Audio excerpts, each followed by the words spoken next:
Hello malty, modest, meek and mealty maltmates, and thank you to Richard Dominic for providing the malt mention introduction to Ralphie Review 903. And today I'm reviewing for you, and it's been a wee while since I've spent some time with Talisker, but here it is, the Talisker 18-year-old single malt. I've poured a glass to let it settle in the glass and oxidise and settle down and open up and all these wonderful things so as to get a better experience. And I'm going to review it for you. Again, Talisker's now not the only distillery on the Isle of Skye, but for many years it has been, and it's had its own distinctiveness, often accompanied by the perceptions of its remote location as a distillery. It's a small distillery, hugging the west coast coastline, just next to the Cuillin Mountains, one of the most spooky areas of rural Scotland that you're ever likely to find. Very particular place. You always got to watch it when you're hill walking up in the Cuillin Mountains on Skye, because they're really quite treacherous underfoot at times. So take note. I'm not worried about any being treacherous underfoot with this malt. I'm familiar with Talisker. I used to be that the 10-year-old was one that I had regular acquaintance with. But then I went and fell out of love with Talisker for a while, because some rough versions came in to the 10-year-old range. And then shortly thereafter, there was non-age statements, including Talisker Storm and Talisker Portrui, and frankly I didn't enjoy them. As you would expect, the early versions, the first batches, were quite nice but very pleasant. They had quality, but subsequent batches weren't so sparkling. And quite simply, when you walk into a whisky shop, you're spoiled for choice, but the real choice, it's not what we used to want. It's what we know we're going to enjoy the most if we buy it. And that is the art of appreciating whisky, is going on that flavour chase.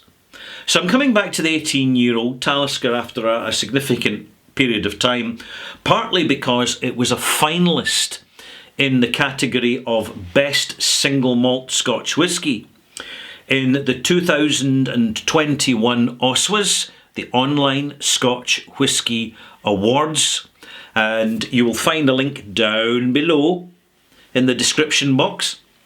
And I've poured a wee glass just to give you the technical details. It's 45.8% alcohol. Don't ask me why it's not 46%. They're making it 45.8, 0.2%. What's the difference? What's the point? Precisely. It is chill filtered, and there is, in my opinion, caramel colouring added because it's got that slightly orangey fake tan glow about it. But if it's going to be shortlisted as a best single malt of the year by onliners, well, it's got to be taken seriously. If you refer to the box that it comes in, which is a fairly heavy-duty standard cardboard box, Diageo are pretty professional about their boxes, to be honest. It really doesn't give you much information except to say that it's made by the sea. Now, I just want to kind of put this into perspective for you, because I do feel that it's misdirectional. Now, what you've got on, not so much in the bottle's actually a label that's not changed much over the recent years, thank goodness. But on the carton, you've got this crashing, salty seascape. You see it obviously there, and there, and there. And then it says on the front of the box and on the bottom of the label, made by the sea. The suggestion and implication is that the whisky's been made by the sea. And frankly, in my opinion, this is not the case. Now, technically, the owners of this distillery are not lying, but it depends on your interpretation of made. The new make spirit is made by the sea. But new made spirit is not whisky. Whisky is made in warehouses, in casks, for a legal minimum period of time of 3 whole complete years. That is the law. Now, where are the warehouses for Talisker?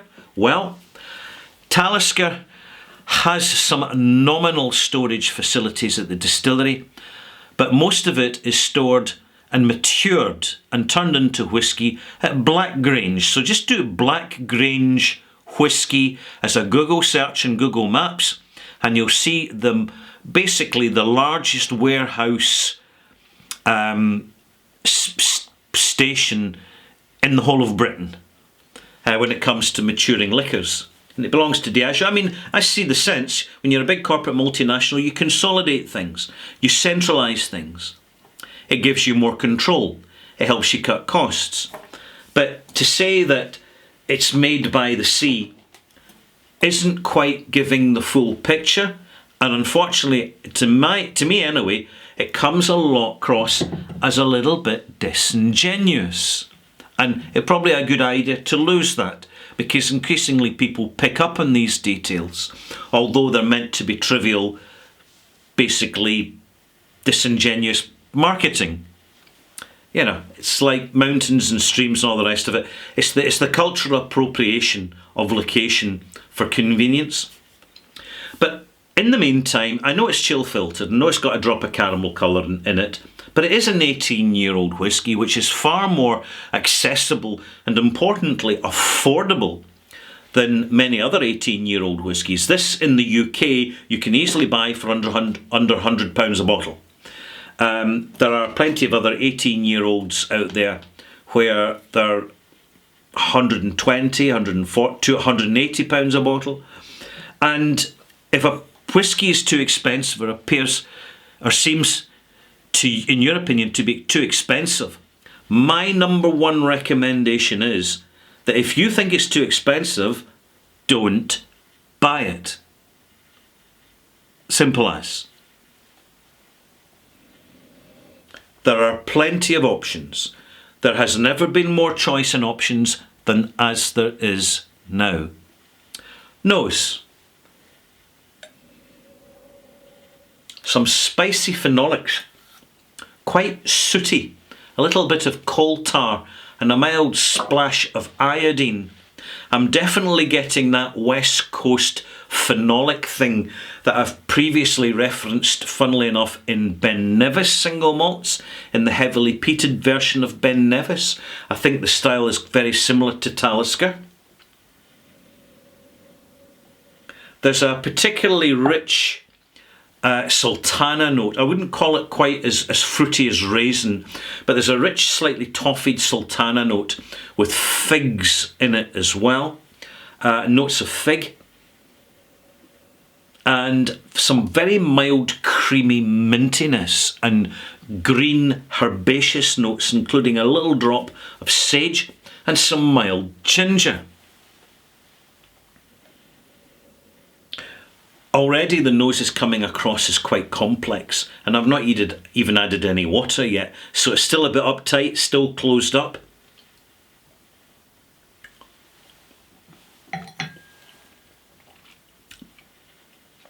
Well-made generic whisky that's had its wings clipped. The only reason it's a little bit thin, thin in the palate, but I'm going to rewind a wee bit.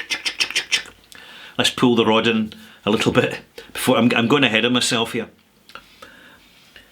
The initial impact is, oh, that's a short event. There's a surge of phenolic, spicy sultana at the arrival, and then it quickly just falls away through the development.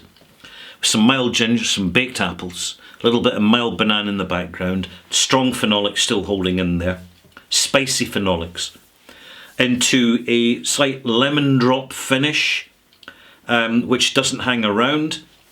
I'm going to add a drop of water here because as a neat whisky, sure, you'll get the flavour, get plenty of flavour, but you're simply not getting the whole event. And the whole event is more than the flavour. It's the delivery to your palate, the length and the substance of the arrival, the length of the development, and the length of the finish. And each and every time a single malt is chill filtered, the length of the development and the length of the finish is shortened for a very simple reason, that you don't have the mouthfeel to sustain the delivery on the palate. And nobody, I guarantee this, nobody out there is going to have the kahunas to challenge me in this perception, because I'm right. 3 millilitres of water, hey, it's almost 46%, but not quite an integrity whiskey. Can't call it that, not being chill filtered. The chill filtration is really, it's taking a dimension away from it, no doubt about it. However, in my opinion, and this is what my channel is about, purely about opinion, the reason Talisker 18 got shortlisted as for the world's best single malt whisky on the Online Scotch Whisky Awards 2021, link below, is simply because it is an accessible, available, older age stated dram at an accessible price. If it was my choice, it wouldn't be on that list. No chance. But it's a competent whisky. It doesn't deliver all it can be. There's no chance of that happening. Not the way it's processed. And I think the problem is that people just don't have that point of reference. You've got to use proxy points of reference. And imagine, say, Aaron, 18-year-old. What would it taste like if it was chill filtered and caramel coloured? What would it taste like? No, but nobody's going to argue with me. Nobody, not a single person, not even in the industry, if they know what they're talking about, is going to say, actually, Isle of Arran, if it was chill filtered, and they removed the colour in the chill filtering process and removed some flavour and removed the oils and removed the long chain proteins which contribute so much to the flavour. Oh, no, well, maybe a little bit less. No, I'm telling you right now, it's not a little bit less, it's a lot less. This whisky could be so much more. It could be so much more than it is, and it is half decent. It is a decent, some reasonable jobbing casks in here. Nothing spectacular. But what's carrying this for everybody is the strength of character of Talisker. It's exactly the same with Lagavulin, and the fact it is chill filtered and coloured up. And it's only with some of these quite expensive limited edition bottlings in which that process has been minimised and reduced, if not cancelled out completely, that you actually can tangibly spot the difference when you put the glasses side by side. We can't compare this to an independent bottling of Talisker for the simple reason independent Taliskers are very, very rare. Rare as hen's teeth. In fact, the last time I brought an independent bottle of Talisker, it was called Tactical. Now, if you're any of you malt veterans out there, you'll know how far back we're going with that one. Anyway, I've given it plenty of time with the water. Let's conclude here. A smell and a taste and a malt mark.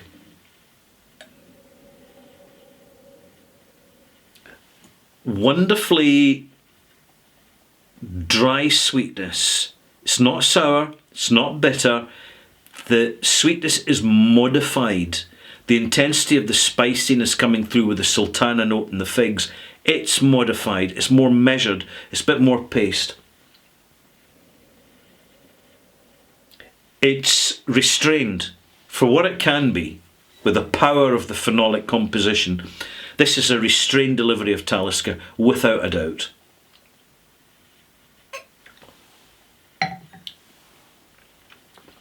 Much bigger than the rival. Not a little bit bigger. No. Big bit bigger than the Arrival. That spicy warmth and citrus note, some slight aromatic, is visible where it was invisible whilst it was neat. It just wasn't there. Now it's there. And that's moving into the development, which has got a bit more crisp baked apple, some mild ginger, some baked scorched banana, actually, scorched or sauté banana, And the finish, some soft ginger and lemon oil and lemon rind, so a little bit of touch of bitterness, and brine, a hint of brine in the background. But the brine is more suggested, and I have to warn you, suggestibility is a big component of flavour, particularly if you've only been around whisky for 4 or 5 or more years. We're very suggestible. We're very easily prompted as to what we think is there, what we imagine is there. And it's only with experience you can become more confident in objectively analysing things. One final sip.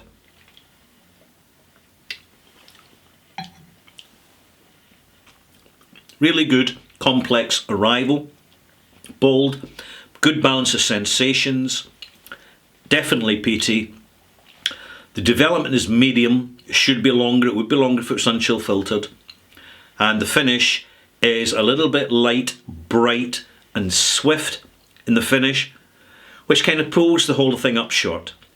It would be more if the casks used for maturation were, in my opinion, of better quality, but that, I have to stress, is simply an opinion. So, malt mark.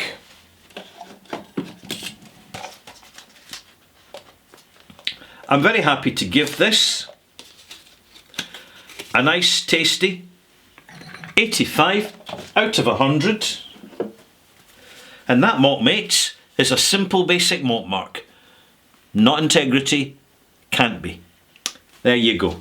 I hope you've enjoyed this review. If you want to pop back shortly for Ralphie Review 903 Extras, I shall be talking a little bit more about the usefulness of the online Scotch Whisky Awards from the point of view of a beginner coming into whisky, someone with a few years experience and someone who's very experienced. So I'll be dividing that review into 3 parts to help you get more out of what is the, quite simply now, I know it's his first year, but it's the biggest dedicated online whisky awards platform on the internet. That's what it is, and I look forward to presenting that Ralphie Review 903 Extras. See you then, malt mates. Clicker, clicker, clicker, go on, click. Don't tell me it's playing up again.